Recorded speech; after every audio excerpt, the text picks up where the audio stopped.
Bonjour à toutes et à tous, je suis Gichilou et aujourd'hui on se retrouve pour une nouvelle émission, à savoir le Café Cinéphile.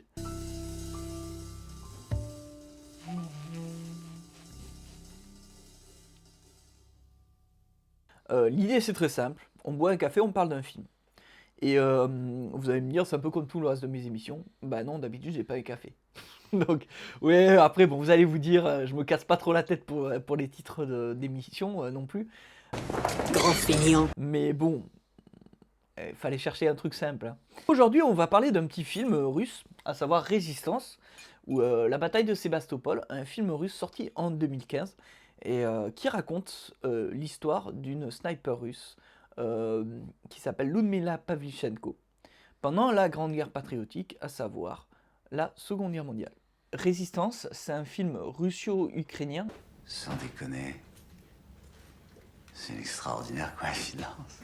On parlera après de ce fait-là, réalisé par Sergei Mokritsky, et avec Yulia Peresild, donc actrice russe assez intéressante d'ailleurs dans ce film, on en parlera plus tard, et qui raconte l'histoire de Ludmila Pavlyuchenko, une tireuse d'élite soviétique pendant la fameuse Grande Guerre patriotique, comme il l'appelle, c'est-à-dire la Seconde Guerre mondiale. Pardon. Je ne suis responsable de rien en aucune façon. Et plus précisément, du coup, le conflit en Asie soviétique. C'est un film qui est très intéressant pour plein d'aspects, donc que je vais vous présenter. Numéro un, c'est un film qui est très beau visuellement. Il a d'ailleurs eu l'Aigle d'Or en 2016 pour la plus belle photographie, ce qui n'est pas rien. Même si on peut être un peu déçu par certains plans, on en reparlera après.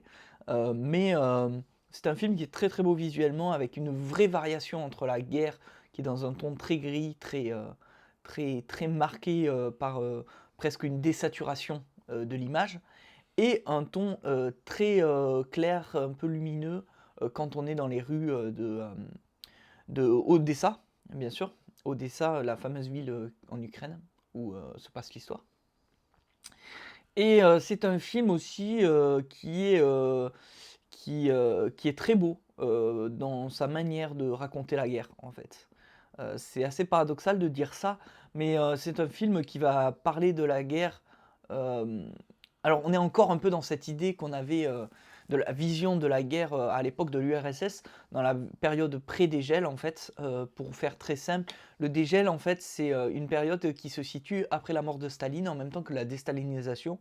En fait, en URSS, il y a un nouveau mouvement qui commence à se mettre en place, notamment avec Mikhail Kalatozov et Quand passent les cigognes, chef-d'œuvre absolu, regardez-le, où les cinéastes russes montrent la guerre avec beaucoup plus d'humanité que, avant. Où avant, c'était vraiment on va aller faire la guerre aux Allemands, aux nazis, parce que c'est nos grands ennemis. C'était vraiment un élan patriotique, un vrai élan, même, comment dire, presque de violence en fait envers le nazi.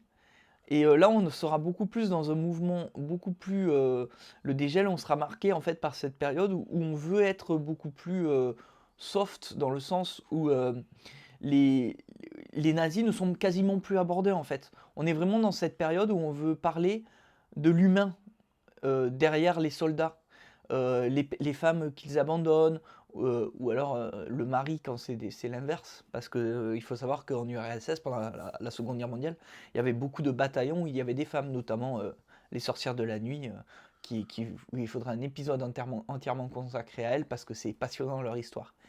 Et, euh, et en fait, du coup, pendant cette période du dégel, va émerger énormément de chefs-d'œuvre très humains sur la guerre.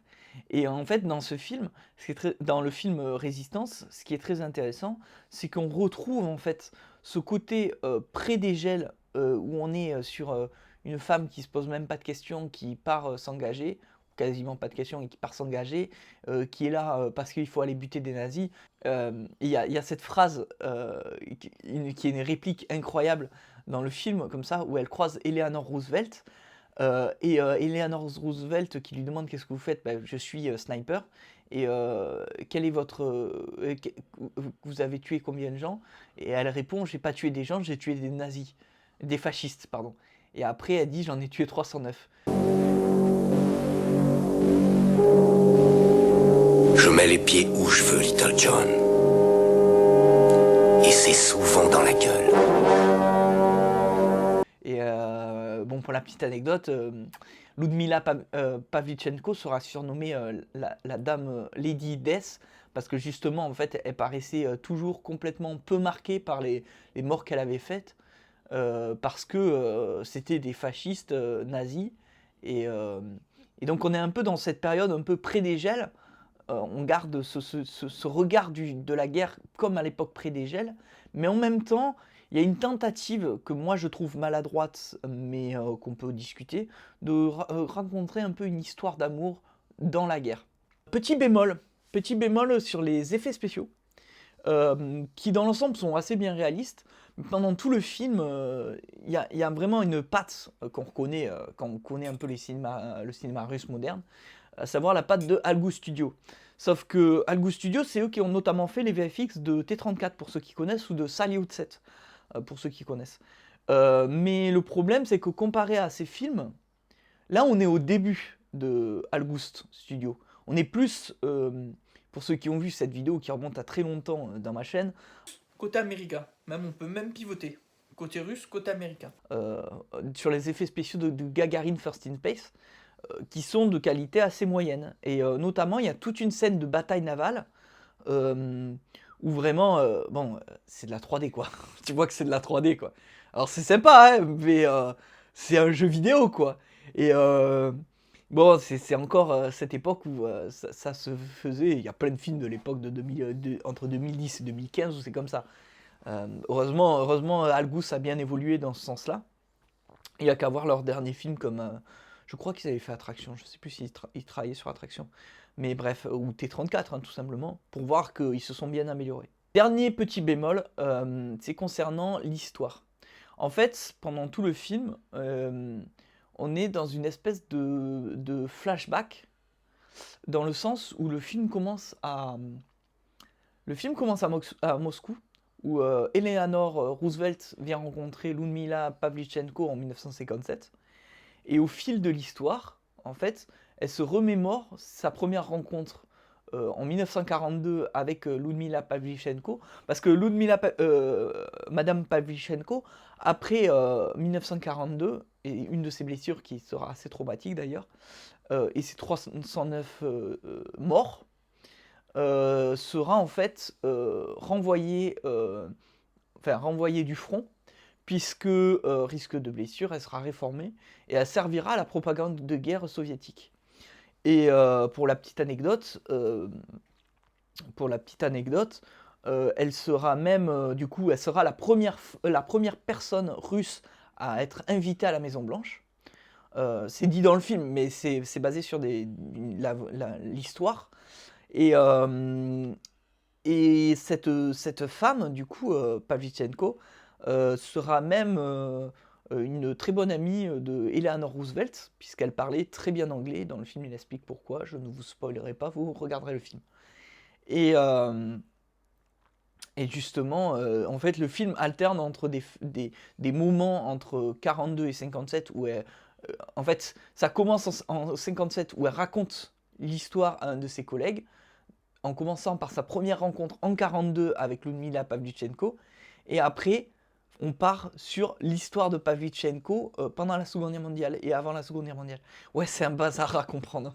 Mais en vrai, bon, c'est vraiment... Alors, dans l'ensemble, en fait, c'est pour ça que j'étais un peu déçu par le film, dans le sens où je m'attendais à un film un peu plus axé guerre et un peu moins axé romance. Mais le film reste un très bon film. En fait, c'est un peu comme quand j'avais vu Eiffel, où je m'attendais à un autre truc, et du coup, j'ai été un peu déçu.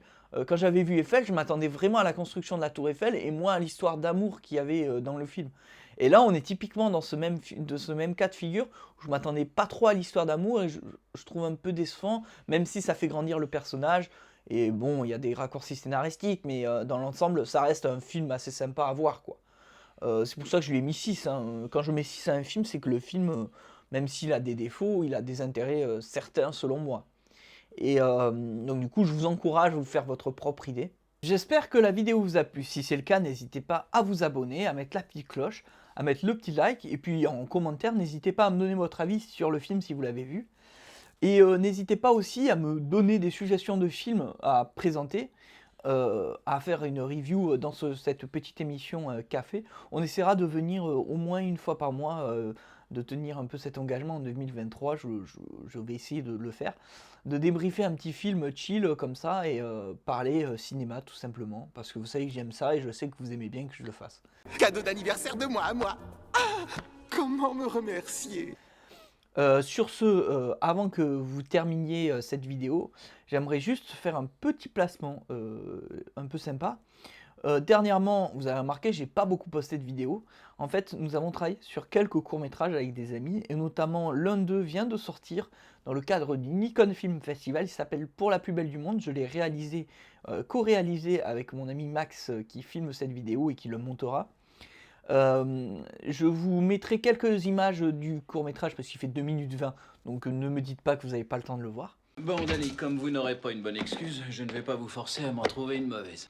Et je vous enjoins fortement à aller dans la description récupérer le lien du court-métrage, à le regarder en entier, à le partager et à vous mettre un petit like pour pouvoir dire que vous soutenez ce court-métrage. C'est dans le cadre d'un concours un peu international et ça me permettrait peut-être au moins de me faire connaître, voire plus.